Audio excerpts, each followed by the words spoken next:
Like most students, you've probably crammed the night before an exam. And after it, you probably did okay, or maybe you even did well. But did you remember any of what you learned after the exam? One evidence-based way to better remember what you've learned is through spaced repetition, or spacing out your learning and practice of new knowledge or skills. Although this might seem novel, this is hardly a new concept. It was first described in 1885 by a German psychologist named Hermann Ebbinghaus. Here's how it works. Say you plot your attention, or how much you remember of something, versus time. Now you learn that something on day 0. Without reviewing it, the forgetting curve will look like an exponentially decaying curve, which is kind of scary. If you review, or better yet, actively retrieve the material at increasingly spaced intervals after learning it, then the forgetting curve starts to flatten out, and you'll get a lot better long-term retention. Now, the goal here is to review the material at the right time. It turns out that the best time to revisit information that you're trying to learn is right around the time that you would naturally forget it. Since forgetting typically follows this exponential curve, the trick becomes timing your study sessions around it.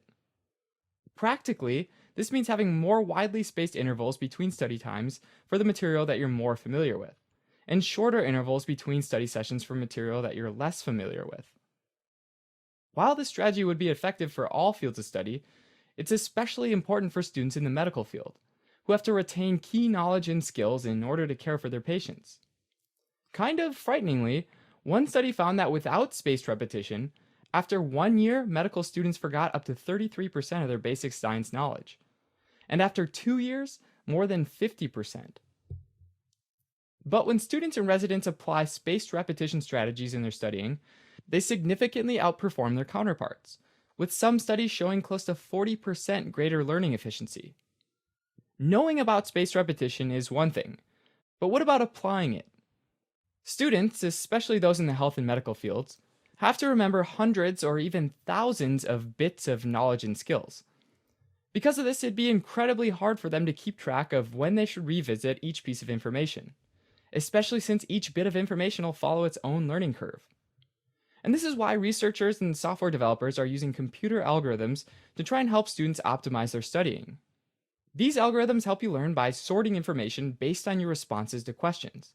So if you get a question wrong, they'll automatically prioritize that information for repetition over the information in questions you answer correctly.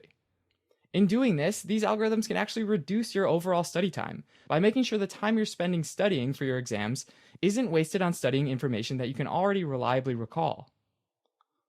One of the best parts of spaced repetition is that it suggests that we can gain a lot by studying smarter, not necessarily longer. With just a little more organization or forethought on your part, you can achieve a whole lot more. That said, spaced repetition means challenging yourself to apply your learning right at the point when you're starting to forget it. And that can sometimes be kind of hard. So just know that if a spaced repetition regimen feels difficult, even frustrating, that can mean that it's doing exactly what it's supposed to be doing. Okay, one final point. In some fields like health and medicine, certain knowledge might change relatively quickly because of new discoveries.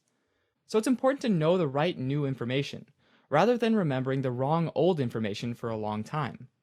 And that's why you should make sure that the tools you use to do the spacing are also designed to help you stay current. Alright, time to get studying.